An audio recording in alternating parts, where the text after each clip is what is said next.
Glória a Deus. Queridos, vamos abrir a escritura em 1 Coríntios capítulo 11. Capítulo 11 de 1 Coríntios, versículo 17 a 34. Leiamos então. Nisto, porém, que vos prescrevo, não vos louvo, porquanto vos ajuntais não para melhor, e sim para pior. Porque antes de tudo, estou informado haver divisões entre vós quando vos reunis na igreja. E eu, em parte, o creio. Porque até mesmo importa que haja partidos entre vós, para que também os aprovados se tornem conhecidos em vosso meio. Quando, pois, vos reunis no mesmo lugar, não é a ceia do Senhor que comeis, porque ao comerdes, cada um toma antecipadamente a sua própria ceia.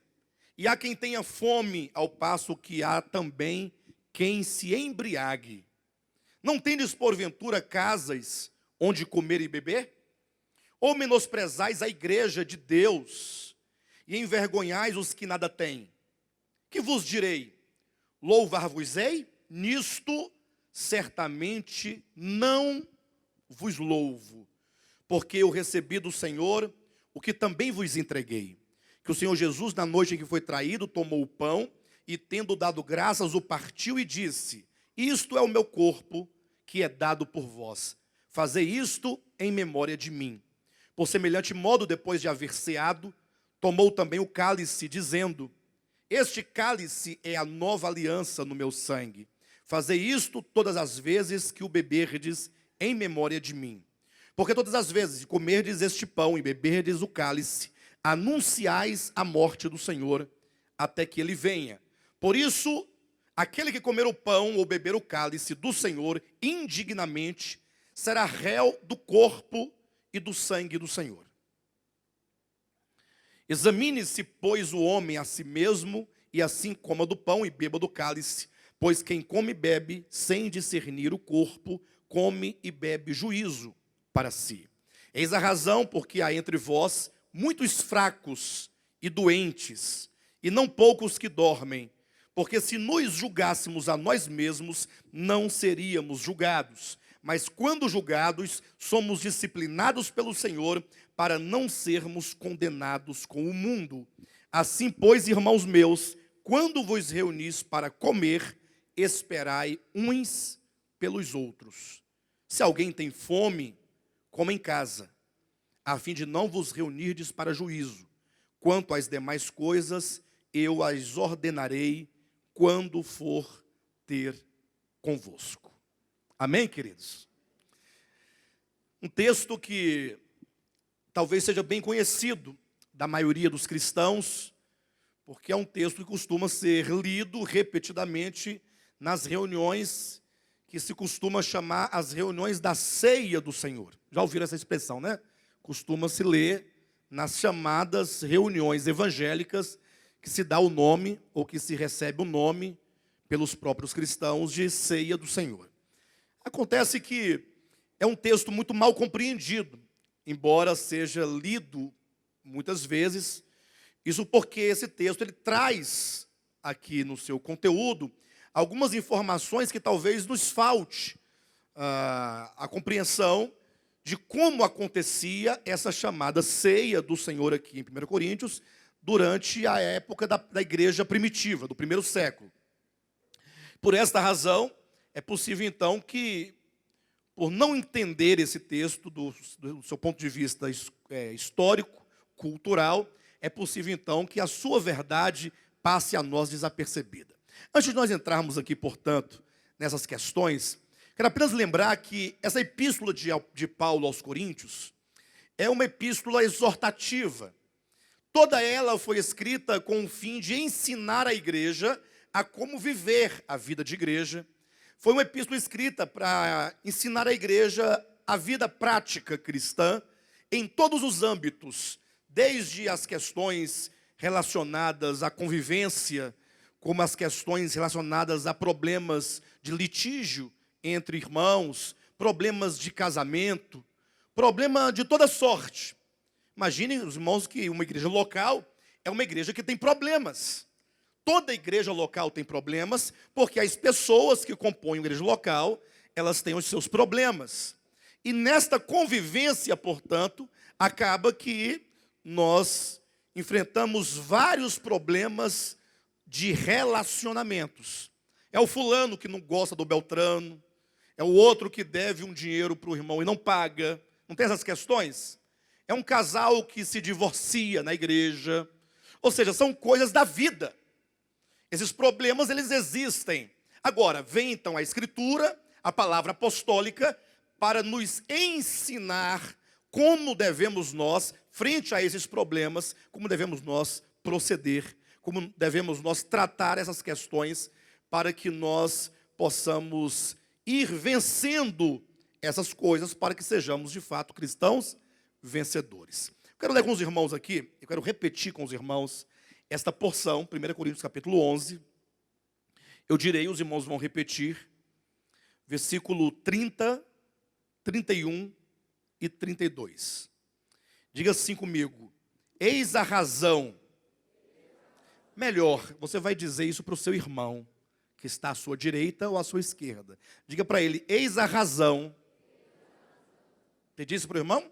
Diga para ele: eis a razão, porque há entre vós muitos fracos.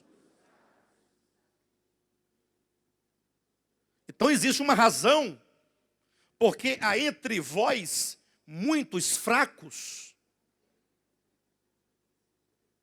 E esses fracos aqui, eles vão desde uma fraqueza física, ou até mesmo uma fraqueza espiritual.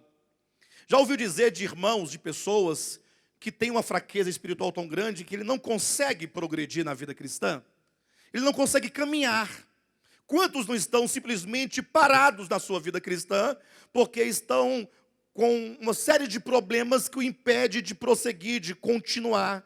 Ele às vezes até tenta, até vai a um culto, a uma reunião, não, agora eu vou, mas logo a sua fraqueza lhe toma completamente e ele novamente cai naquela condição de marasmo espiritual. Então, continue dizendo para o seu irmão: eis a razão, porque há entre vós muitos fracos e doentes. Que interessante. O apóstolo Paulo vai nos falar por que existem entre nós tantos doentes. Doentes fisicamente. E não poucos que dormem. Pode falar para o seu irmão: há entre vós muitos fracos e doentes, e não poucos que dormem. Ou seja, que já morreram. Está ouvindo, Dila? Eis a razão, porque há entre vós muitos fracos e doentes, e não poucos que dormem. Continua dizendo para o seu irmão assim: porque se nos julgássemos a nós mesmos, não seríamos julgados. Ou seja, de duas uma: ou você se julga a si mesmo, ou você será julgado. Você não vai escapar desse juízo ou desse julgamento. Versículo 32 continua dizendo assim: mas quando julgados, somos disciplinados pelo Senhor para não sermos condenados com o mundo. É lógico, esse texto me veio ao coração, dentro dessa série que estamos ministrando, O Reino de Deus está dentro de vós, porque nós estamos buscando uma experiência do reino de Deus.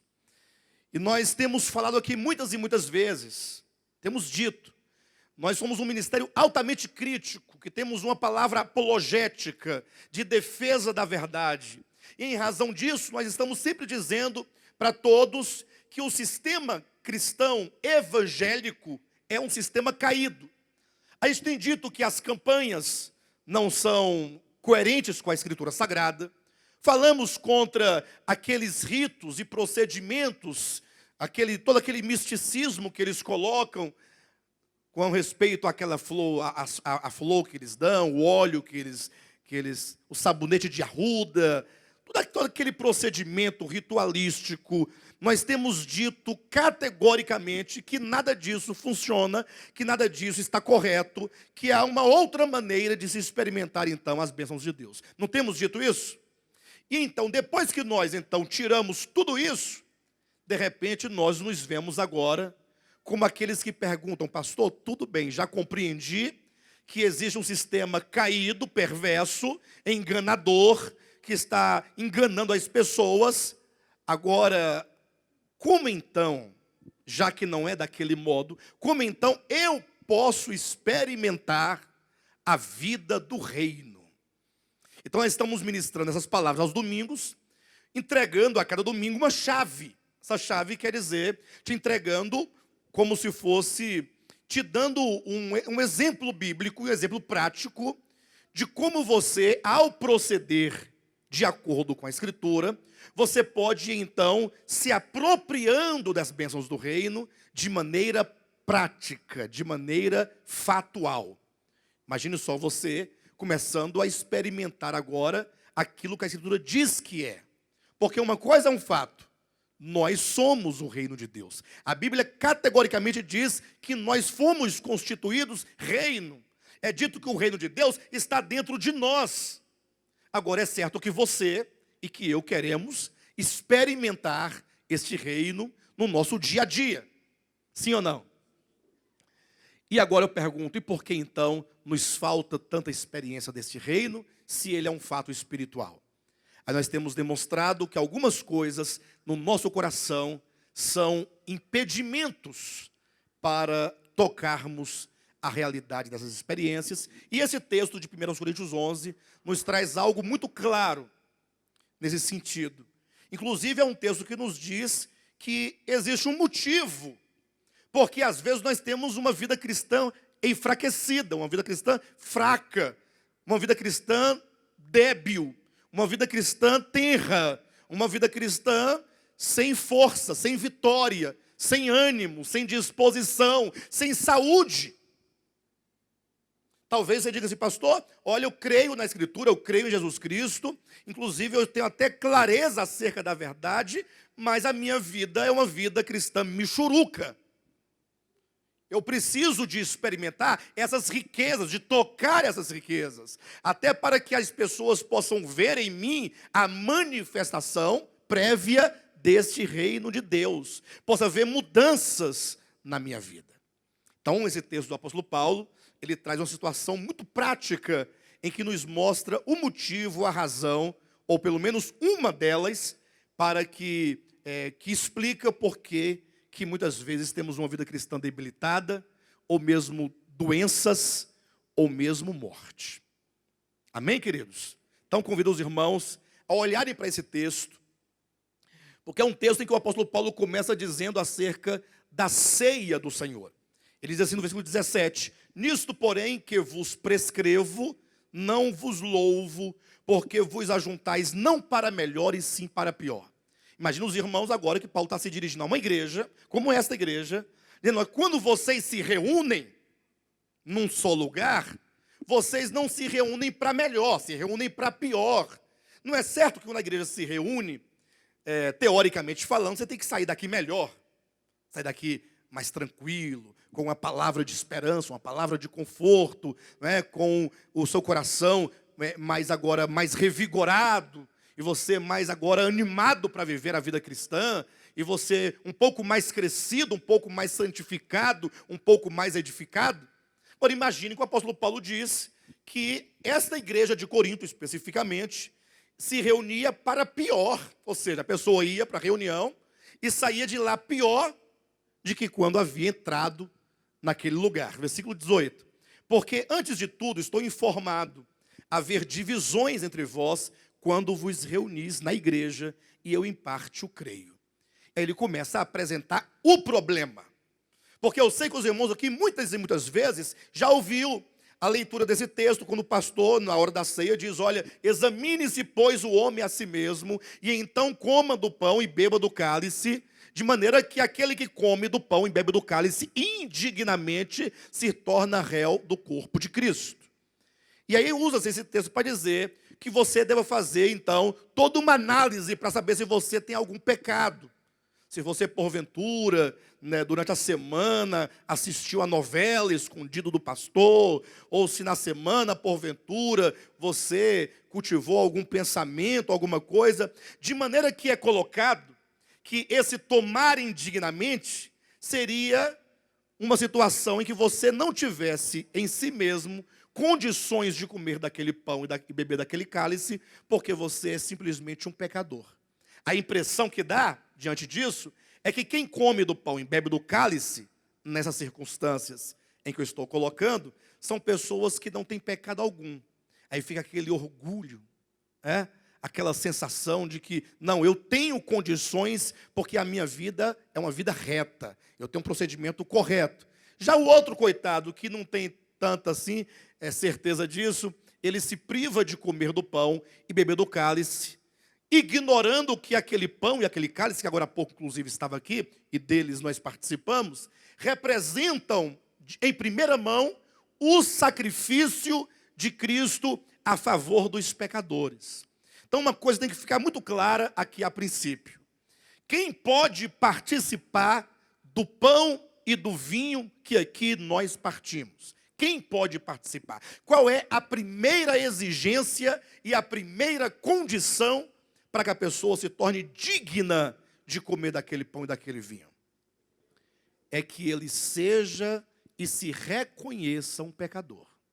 Então vou dizer para você, se você não é um pecador, porque você tem uma vida tão santa e tão justa, e você confia tanto na sua própria justiça, você não está qualificado para comer do pão e beber do vinho.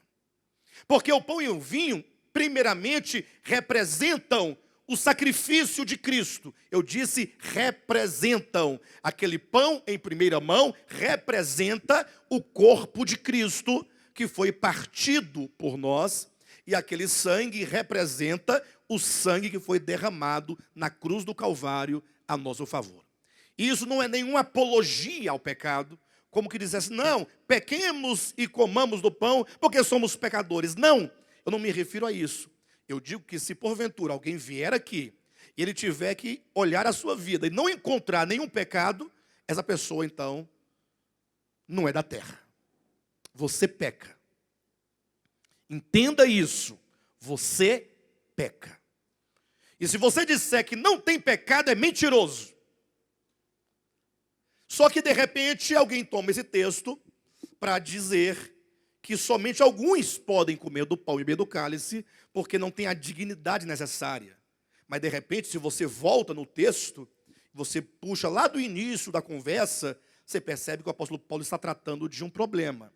Ele diz, porque antes de tudo, versículo 18, olha o assunto de que ele está tratando. Estou informado a haver entre vós, o quê?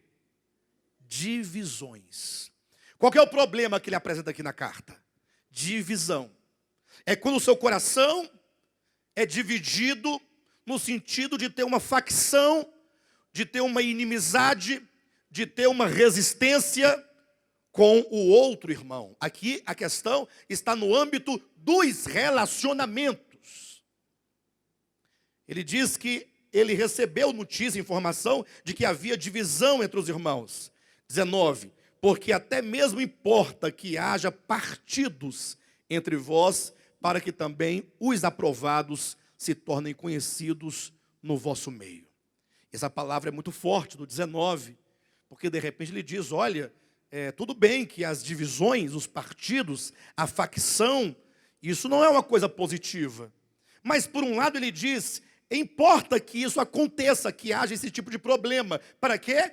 Para que os aprovados se manifestem como tais.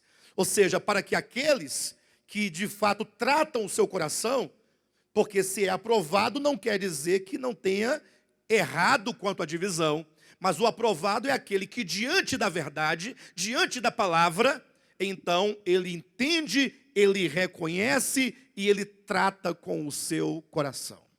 O problema da divisão, ou que seja o problema da unidade, quando você olha para os irmãos todos, o irmão que está à sua direita, à sua esquerda, atrás de você, os que estão longe de você, e mesmo aqueles que não estão aqui, que estão em outras localidades, em outras denominações, digamos assim, o corpo de Cristo deve ser visto como de fato é um só. Nós fomos todos redimidos. O apóstolo Paulo vai dizer lá em Efésios capítulo 4, ele diz: rogo-vos, pois, que andeis de modo digno da vocação a que fostes chamados. E aqui ele diz que nós não devemos comer o pão de maneira indigna. Aí vem a questão da dignidade e da indignidade. Efésios 4 ele vai dizer que a maneira de nós andarmos de modo digno dessa vocação é nós tendo ou desenvolvendo a consciência, primeiramente, de que há um só Deus. O que significa isso? Quem sabe? Quando Paulo diz que nós devemos andar de modo dignos, de modo que a primeira coisa que devemos nós nos conscientizar é de que há um só Deus. O que ele quer ensinar com isso? O que ele quer ensinar com isso? Já sei, ele quer ensinar contra a idolatria. Não é isso? Se só há um Deus, então não há outros deuses. É isso que está ensinando? Sim ou não? A primeira coisa de que ele nos conscientiza, há um só Deus. Ele quer nos ensinar contra a idolatria? Quem acha que é? Quem acha que não é?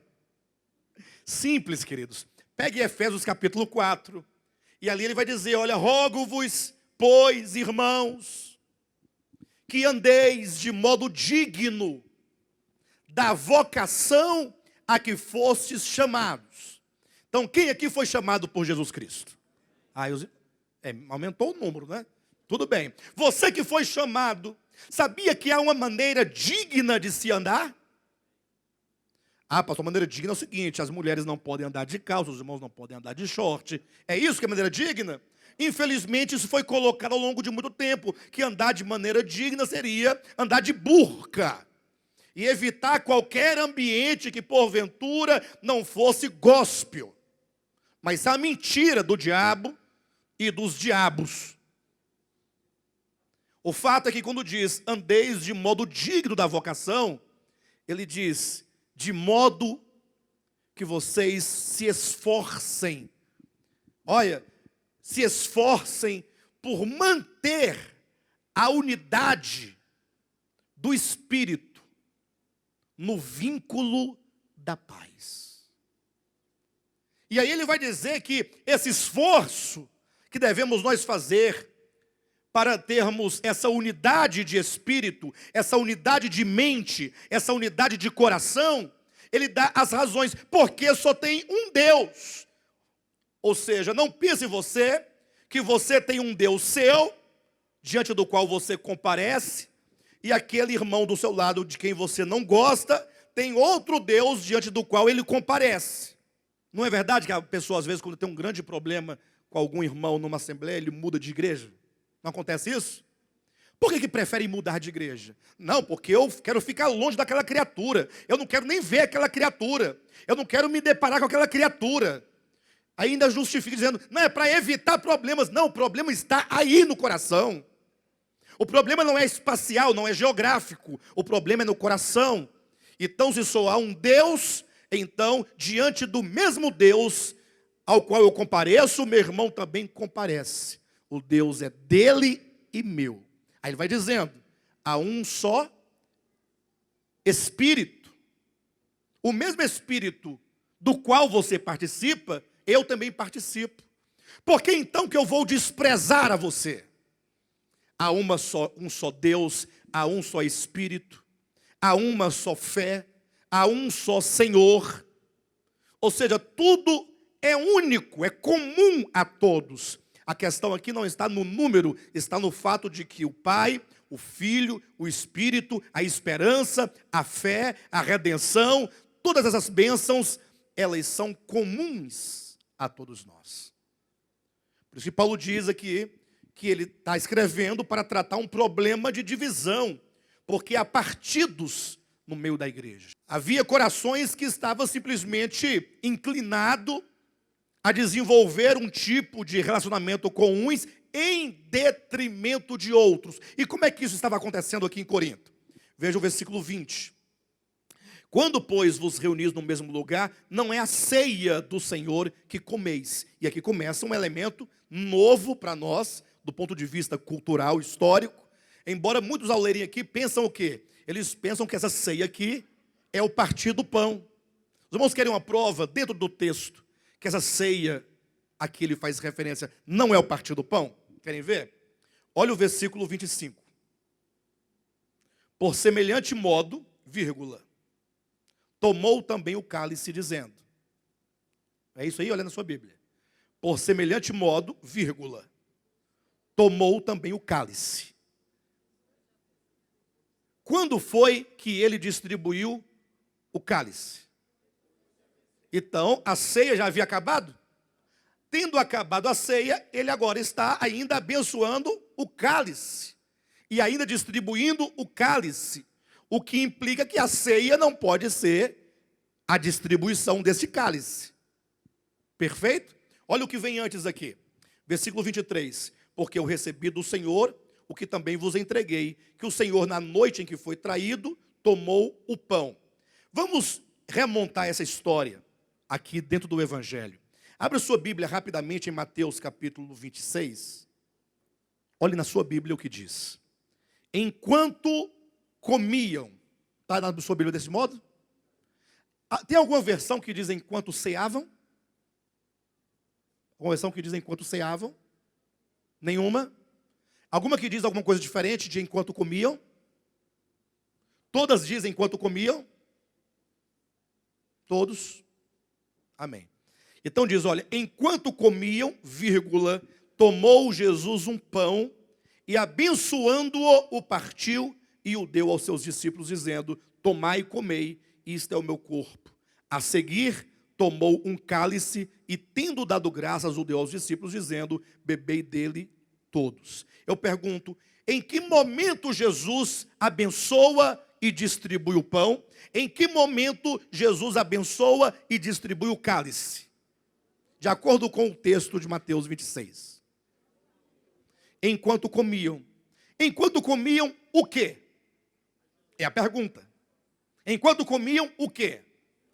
Ou seja, eles estavam comendo alguma coisa, e durante este comer alguma coisa, enquanto comiam, Jesus então, ele abençoa o pão, abençoa o cálice e distribui o pão e o cálice. Quando você vai para 1 Coríntios capítulo 11, ele vai dizer assim no versículo 20, quando, pois, vos reunis no mesmo lugar, não é a ceia do Senhor que comeis, porque ao comerdes, cada um toma antecipadamente a sua própria ceia, e há quem tenha fome, ao passo que há também quem se embriague. Ou seja, eles comiam, a igreja de Corinto comia, e comia tanto que tinha irmão que ficava com fome. E outros bebiam tanto vinho que tinham outros que não bebiam nada, enquanto os que bebiam muito se embriagavam. Eu pergunto, será que esse comer aqui e esse beber a que ele faz referência é esse pãozinho e esse vinhozinho que nós tomamos aqui hoje? Os irmãos percebem que aquilo que nós estamos praticando não é exatamente o que está sendo dito neste momento aqui? Essa ceia a que faz referência, eu vou explicar para os irmãos. Quando Jesus, pela primeira vez, ele estabeleceu o partir do pão, é esse tendo dado graças, partiu o pão e disse, é esse tendo dado graças e disse, isto é o meu sangue, o pão e o vinho. Quando ele fez isso, lá em Mateus 26, os irmãos podem ler o capítulo do início, vai ser muito claro, eles estavam comendo a ceia da Páscoa. Ou seja, era comum para o povo de Israel que a cada ano, na noite da Páscoa, eles fizessem ali, reproduzissem simbolicamente O mesmo que aconteceu no Egito, quando Deus os tirou de lá naquela noite, quando eles fecharam as portas e comeram o cordeiro assado com ervas amargas. Então, eles estavam naquele momento, Mateus 26, comendo essa ceia da Páscoa, que nada tem a ver conosco. Porque para nós, do Novo Testamento, basta você conferir em 2 Coríntios capítulo 5, versículo 7, nos é dito que Jesus é o nosso cordeiro pascal. Ou seja, a nossa ceia, enquanto esse cordeiro pascal, é Cristo. É uma ceia espiritual.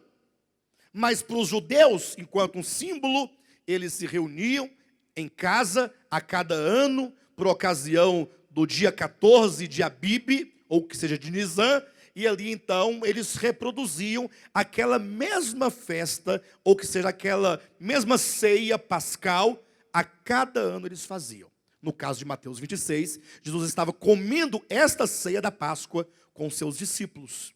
Por isso que é dito, enquanto comiam, é neste momento, enquanto eles comiam a ceia da Páscoa, é que Jesus vai estabelecer o que nós chamamos de partir do pão. Esse tendo dado graças enquanto comiam, tendo Jesus pego um pão, ele deu graças e distribuiu, dizendo, comei deles todos. Então, nós pegamos hoje aqui um pão e distribuímos, dizendo, comei dele todos. Só não fizemos o quê? A ceia. E por que não fizemos a ceia? Simples. A igreja primitiva, depois que Jesus Cristo foi aos céus, e eles começaram a se reunir depois do Pentecostes, eles desenvolveram um costume de, todo domingo, quando eles iam partir o pão, eles faziam a ceia. Assim como, quando Jesus estabeleceu o partir do pão, estava acontecendo a ceia da Páscoa, eles agora faziam uma espécie de jantar, que era chamado a ceia do amor. Mas veja que isso não foi ordenado por Jesus. Era apenas uma prática, era apenas uma tradição da igreja primitiva. O que Jesus estabeleceu foi o partir do pão. Ao passo que a igreja primitiva desenvolveu esse hábito de se reunir semanalmente com os irmãos e cada um levava um prato de comida. E cada um levava um camburão de vinho. Né? Você imagine que a pessoa chegava lá com uma salada muito grande, o outro levava uma panela grande de costela com mandioca, o outro levava uma macarronada, o outro levava um arroz à grega, o outro levava um fricassê de frango, né? O outro levava uma melancia e levava os camburões de vinho, até porque fazia parte da gastronomia dos hebreus eles terem a mesa regada com vinho. Só que aí, ao invés de chegarem lá, porque qual o sentido de nós aqui, digamos, trazer cada um prato de comida? Qual que é o sentido disso? Qual que é o significado disso? Cada um em casa faz a sua comida e traz para cá. Qual é o significado disso? Só para dar trabalho? É porque a refeição, a mesa da refeição, é uma coisa muito íntima. É uma coisa muito próxima. É uma questão de intimidade. É uma questão de comunhão. Todos ali participam ali daquele alimento e do mesmo alimento, de sorte que trazendo todos aqui a sua refeição, os seus pratos, agora isso aqui não é mais do seu fulano, do Beltrano, agora aqui é tudo comum. Então era uma festa chamada festa do amor, em que eles então ali confraternizavam e congratulavam o amor. Como que dissesse, olha, nós somos uma família. Nós somos um corpo. Nós somos um. Eu amo meu irmão me ama, porque nós somos filhos do mesmo pai, somos filhos de uma mesma família, nós comungamos de uma mesma fé, participamos do mesmo espírito. Então era isso. Só que quando os irmãos de Corinto promoviam este momento, eles promoviam com divisão. É dito que cada um chegava lá, aí talvez as pessoas mais ricas, mais prósperas, que tivessem suas comidas um tanto melhores que as outras, talvez fizesse logo ali a sua panelinha, e aí eles já iam comendo aqui, ó, essa panelinha aqui, ninguém chegava perto deles aqui não. Tinha irmãos na igreja que não tinham o que levar. Tem ou não tem? Eu não tenho nada para levar. Mas eu tenho para comer.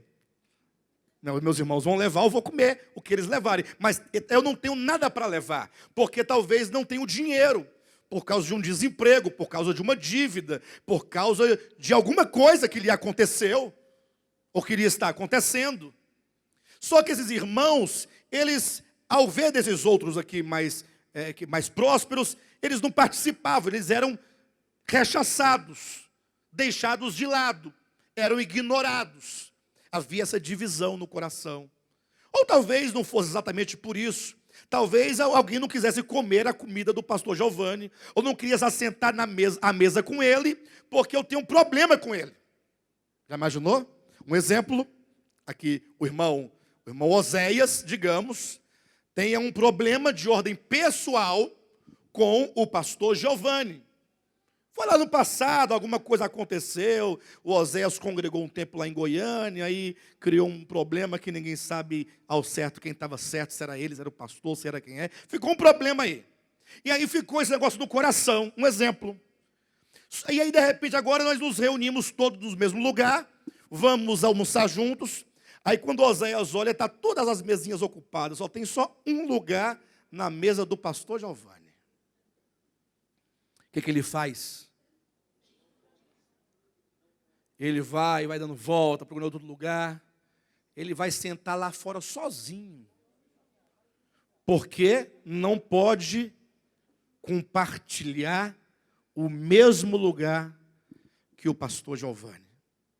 Uns já imaginaram se você não puder se aproximar de um grupo de irmãos que são seus irmãos, eu não posso me aproximar, eu não posso me assentar.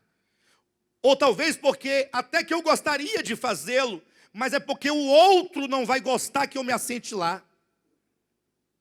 Isso é um problema grave de coração. Essa era a divisão que estava acontecendo aqui em 1 Coríntios, ou na igreja de Corinto. De sorte que ele diz, olha, eu não posso louvar essa igreja com tal coração, ou com tal disposição de viver divisões, partidos, facções.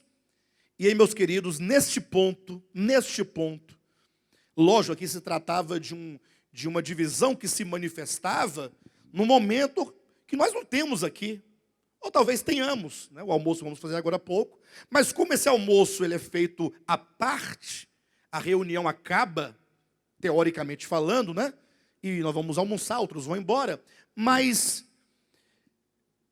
essa situação se repete em muitos outros ambientes, seja eles quais forem. Não importa se é somente no ambiente de comida, é no âmbito dos relacionamentos. Imagine só, pensa você, que de repente você tem um problema com um membro da sua família, digamos. E aí você está congregando, está todo feliz, você está na igreja e tal. Aí essa pessoa acaba se convertendo a Jesus Cristo. E aí resolve congregar na sua congregação. Como é que nós lidamos com isso? E aí nós muitas vezes cultivamos essa questão no coração, essa divisão. Às vezes porque você simplesmente não vai com a cara. Às vezes não aconteceu nada. Não tem nenhuma rixa, não tem nenhuma intriga, não tem nenhum problema, nenhum litígio efetivo, mas é porque você não consegue engolir a cara daquela pessoa. Porque essa cara não dá certo. Já viram a cara do Tiago? Aquela barba dele?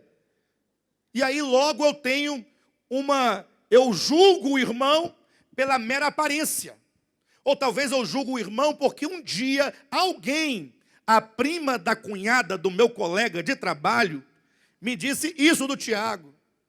E eu nunca tinha visto o Tiago. No dia que eu vi, minha memória foi lá naquele dia, e eu lembrei do que ela disse, então já está sentenciado. Só vê o que a prima da cunhada da colega do meu trabalho falou. Um dia desse o pastor me falou assim, ó, pastor Alexandre, teve uma pessoa que disse que viu você lá na Ceilândia, naquele beerhouse, beijando na boca da sua esposa e tomando chopp. Então me viu beijando na boca? É. Falei assim, e aí? Porque parece que beijar na boca é um crime. Vai ver que essa pessoa tem muitos anos que não beija na boca da mulher dele. e não sabe que a mulher dele está morrendo, mas ele quer falar do outro que beija na boca. Eu falei assim, ele não viu, foi nada. Ele não viu. Se ele visse, pastor Giovanni, ele ia morrer. Os irmãos entendem a questão? Mas é porque tem um indivíduo que ele tem que arrumar um jeito de falar qualquer coisa do outro. Ele tem essa necessidade de denigrir a imagem, de rebaixar, de falar mal, de criticar. É porque ele precisa. Eu dei apenas um exemplo banal, mas isso acontece 24 horas no mundo inteiro no meio dos cristãos. Porque se houver um verdadeiro amor no coração, profundo, sentimento pelo outro, respeito, deve-se chegar, meu irmão, vem cá. Estou notando isso. Em amor aqui, como é que nós podemos te ajudar? Porque aí você está guardando o seu irmão, não é? Guardando. Mas não, há corações que têm problema de partidos, de divisão, de disputas. Disputas. E isso tem que ser tratado profundamente. Para os irmãos terem uma ideia, rapidamente, não desmarca 1 Coríntios capítulo 11 não, mas vai lá aí para Filipenses, capítulo 2, um pouquinho mais à frente. Olha o que diz no capítulo 2, versículo 1. Se há, pois, alguma exortação em Cristo, alguma consolação de amor, alguma comunhão do Espírito, se há entranhados afetos e misericórdias, olha as expressões, alguma consolação de amor, alguma comunhão do Espírito, entranhados afetos e misericórdia, completai a minha alegria, de modo que penseis a mesma coisa, tenhais o mesmo amor, sejais unidos de alma, tende em vós o mesmo sentimento, nada façais por partidarismo ou vanglória, mas por humildade, considerando cada um os outros superiores a si mesmos.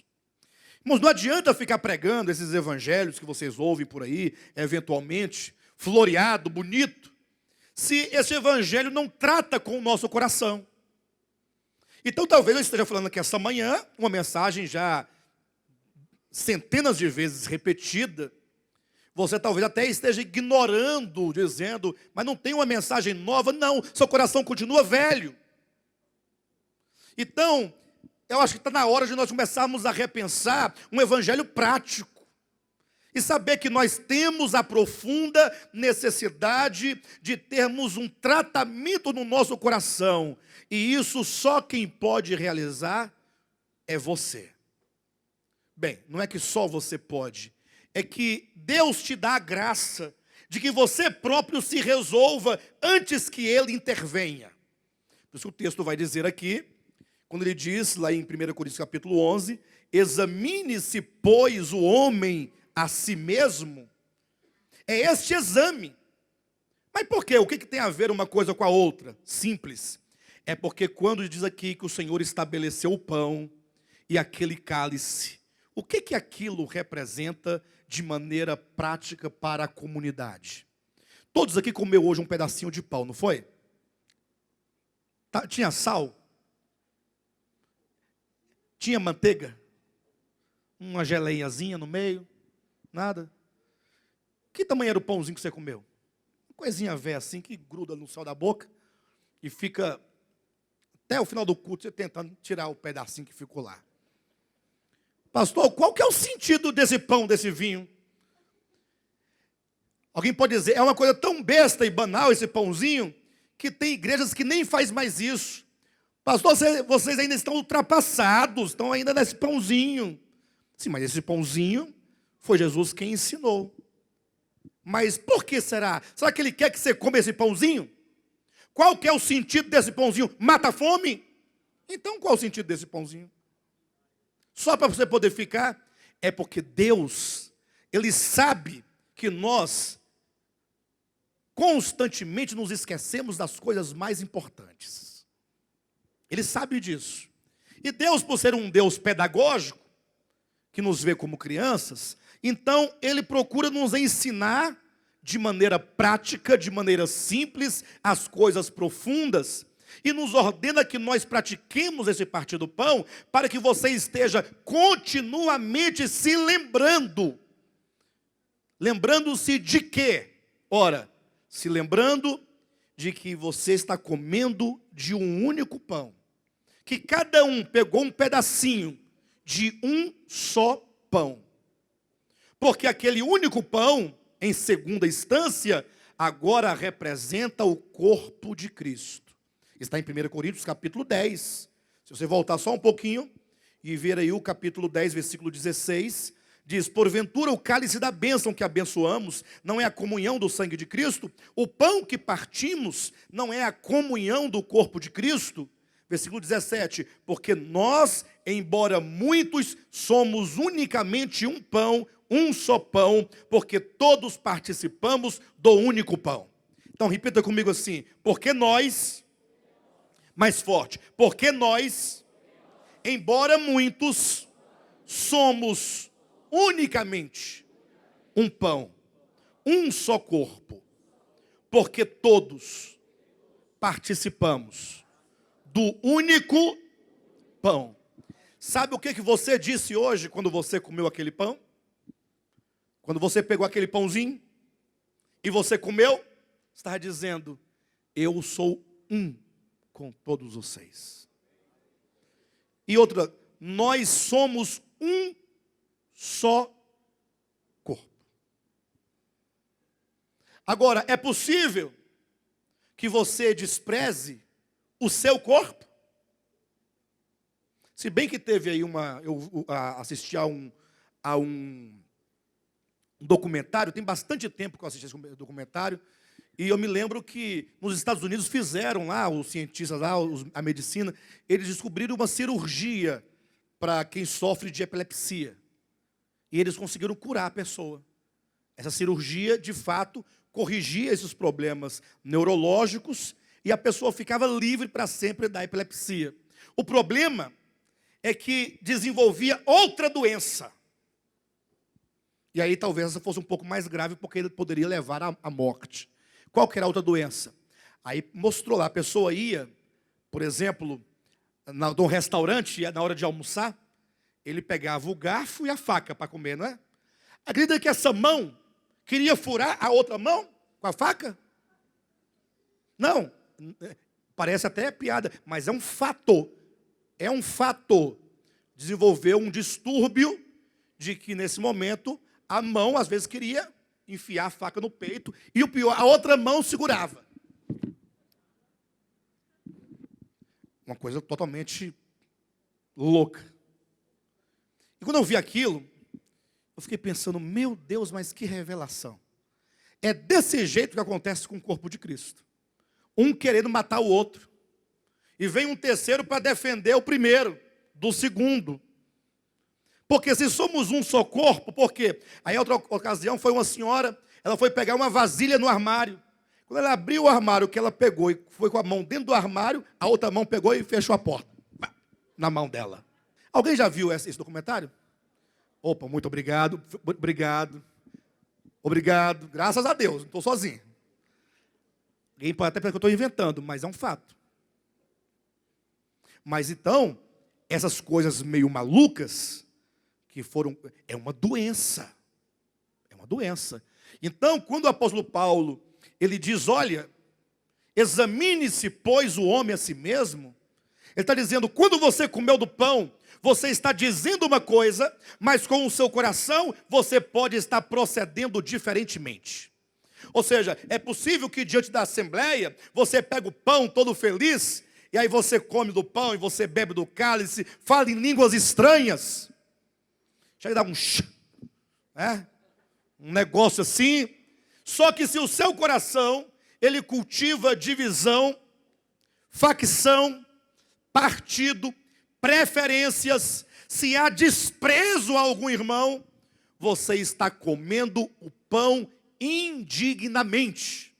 O que me torna indigno do pão não é se eu sou ou não um pecador, porque o pão é para todos os pecadores, porque aquele pão, em primeiro lugar, representa o corpo de Cristo, que foi crucificado por todos nós.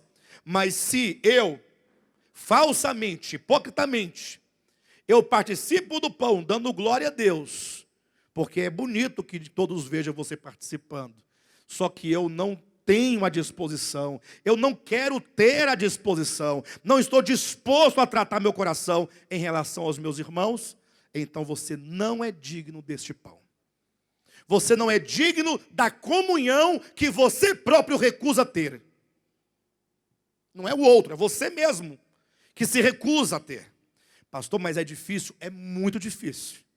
Olha para a cara de cada um de vocês e fala assim, meu Deus do céu, eu tenho que conviver com essa gente toda.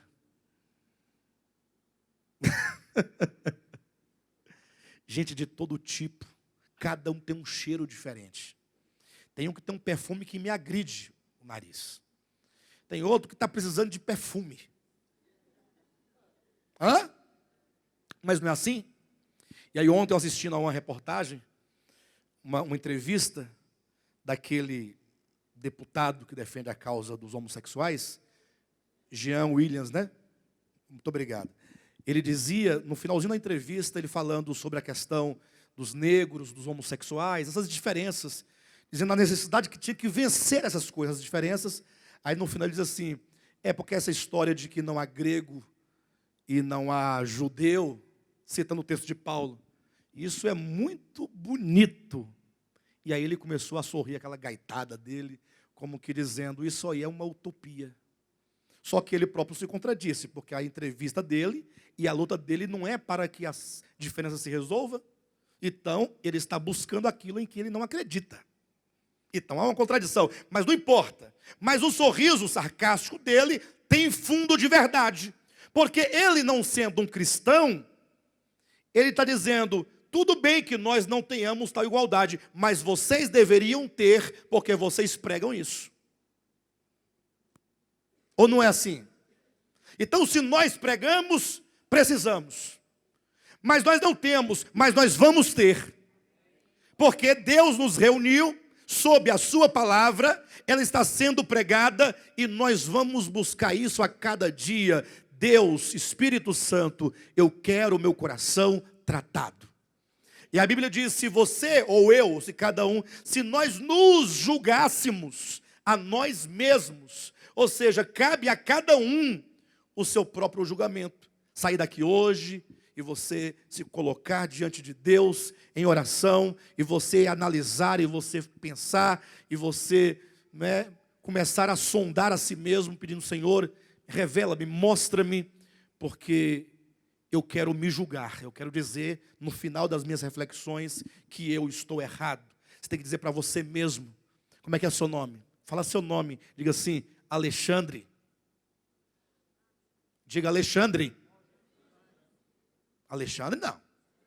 Eu digo Alexandre. Diga Alexandre. Isso. Você está errado. Julgue a você mesmo. Você não está andando de maneira digna da vocação a que fosse chamado. Aí quando você faz isso, que você recebe aquela sentença sua mesma, aí agora Deus vai colocar o arrependimento. Ele vai te dar um arrependimento. Mas como é que pode vir o arrependimento se não vier, primeiramente, se você não conceber a ideia de que você é assim? Então tem que ter o reconhecimento primeiro. Como é que você pode se arrepender ou ter o arrependimento de Deus se você não reconhece isso? Está sempre, não, o problema é o outro. E como é que você pode ter o reconhecimento se você não se avaliar e se julgar? Então é um processo.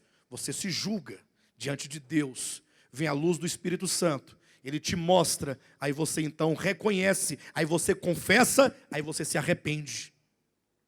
E aí o coração começa a se abrir. E o peso vai saindo. E aí você começa a ser tratado e trabalhado por Deus.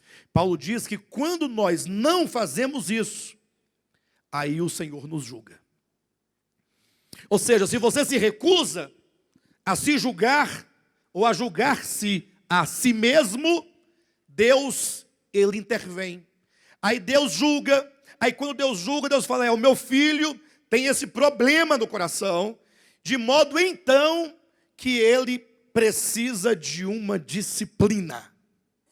Aí Deus nos ama tanto que Ele não pode permitir que você chegue na eternidade com tal coração, porque esse coração mau é um coração caído, é um coração de Adão caído, é um coração daqueles que se perderão finalmente. Então Deus poderia simplesmente dizer assim, bem, já que o Jailson tem esse coração mau e perverso, e ele não quer se resolver, então eu vou lançá-lo no lago de fogo com o diabo e seus anjos. Para Deus seria muito fácil, não? Mas Deus nos ama, Ele diz, não, o Jailson é meu filho. E o pai não vai lançar o filho no lago de fogo, vai? Então, Jailson, como papai te ama, papai vai disciplinar, para que o meu bebê possa se quebrantar. Entendeu? Aí Deus vai tratar. E como é que é esse tratamento de Deus? Fraqueza, enfermidade e até morte. E quando vem a morte é complicado, porque a morte te priva desse tempo de oportunidade que você poderia se resolver.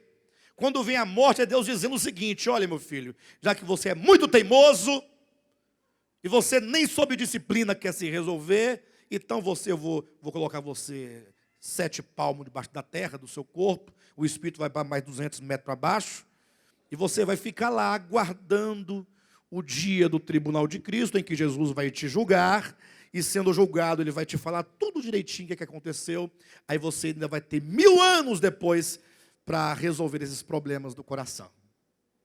1000 anos. Isso é uma coisa muito séria. Muito séria. De sorte, então, que é preciso que nós venhamos rever os nossos relacionamentos. Eu não estou dizendo, como falava a semana passada, sobre o ressentimento. Não, ressentimento é uma coisa. Ressentimento é você ter um problema no coração com alguém que ficou marcado ao longo da sua experiência. Este pode ser qualquer comportamento seletivo que você faz em função de uma preferência pessoal, de uma acepção de pessoas, seja porque a pessoa tem uma condição financeira pior que a sua ou melhor que a sua. Porque se tem 2 pessoas que não dá certo, é o pobre e o rico junto. O pobre morre de raiva do rico, porque ele tem... Aí vai falar mal do carro dele, da casa dele, do relógio dele, da roupa dele. Aí fica com inveja, aí fica com ódio do rico. Ou do rico não, a pessoa que tem uma melhor condição que a dele, que seja. E o rico, porque tem uma melhor condição, aí quer pisar o pobre. Então, a melhor coisa é quando o de menor condição e o de maior condição podem se relacionar em Cristo, em amor. E aí é até bom, porque o de melhor condição vai poder estender a mão em socorro ao mais pobre. Tirar o dinheiro do bolso, compartilhar dinheiro, compartilhar remédio, compartilhar comida. Aí nós vamos ter uma verdadeira comunhão. Amém, queridos? Eu quero confessar aos irmãos que essa aqui seria a minha introdução, porque o que eu queria pregar de fato foi o texto que eu pedi para o pastor Josué ler do início, Mateus capítulo 3, porque era para lá que eu iria falar acerca de como se produz este pão. Esse único pão, porque nós estamos no âmbito da doutrina. Lá vai nos mostrar que o Senhor ele plantou o seu trigo, e que então agora ele tem que colher esse trigo, e tem que recolher o trigo na eira. Os irmãos sabem o que é eira? Eira? O que é eira? Seara? O que é eira? Os irmãos sabem o que é lagar? Lagar. Lagar é o lugar onde se pisa as uvas para produzir o vinho. É o lugar em que você produz o vinho. Eira é o lugar onde você bate o trigo para tirá-lo da casca, para você poder tirar o grão, deixar o grão em condições. A eira é o lugar onde se tira a palha, onde você malha o trigo. Então é dito que como o Senhor planta esse trigo, que somos nós, Ele colhe esse trigo, leva para a sua eira. A eira é a igreja do Senhor, onde agora Ele vai tirar as cascas. Cada um de nós, enquanto um grão de trigo, estamos cheios de casca, e tem que tirar essa casca de todos nós, para ficarmos aquele grão bonito. E quando você tiver aquele grãozão branco, bonito, mais lindo, você pensa assim, estou pronto, Ele diz, não, você ainda é um grão ao lado de outro grão. E eu não quero grão com grão, eu quero uma fina flor de farinha. Então vamos pegar todos os grãos e vamos passar para o moedor, para que ninguém seja ninguém e que todos sejam todos.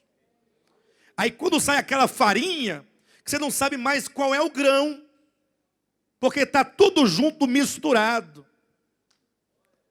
E quando tiver aquela farinha bem fina, que não tem mais quem é quem, porque ficou uma coisa só, ainda assim precisa ser feita uma massa e tem que ser levado ao forno, para que por fim se torne aquele único pão para o deleite de Deus, para o prazer de Deus e dos homens.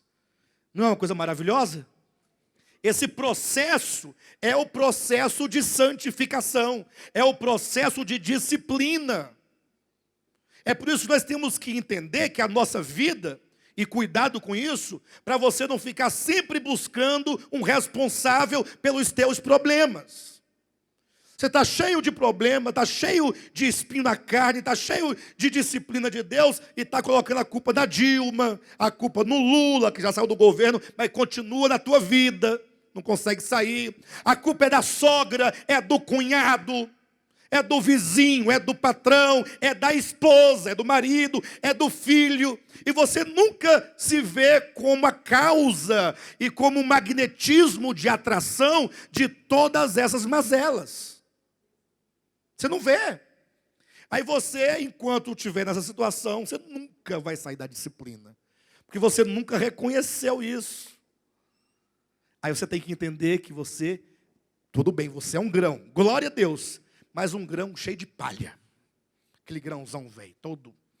Nem parece que é grão. Aí o Senhor vai tirar essa palhinha sua.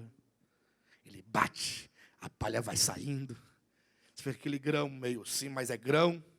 Daqui a pouco ele vai burilando o grão, passa ali, aquele grãozão bonito. Você pensar que está bom, agora vamos moer. É a parte principal, ou melhor, não é a bem principal, é o fogo, né? Ainda tem o forno.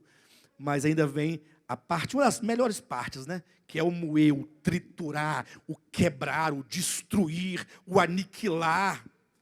Para que você perca a sua identidade egoísta. A identidade de velho homem, de ambição, de inveja e de partidarismo.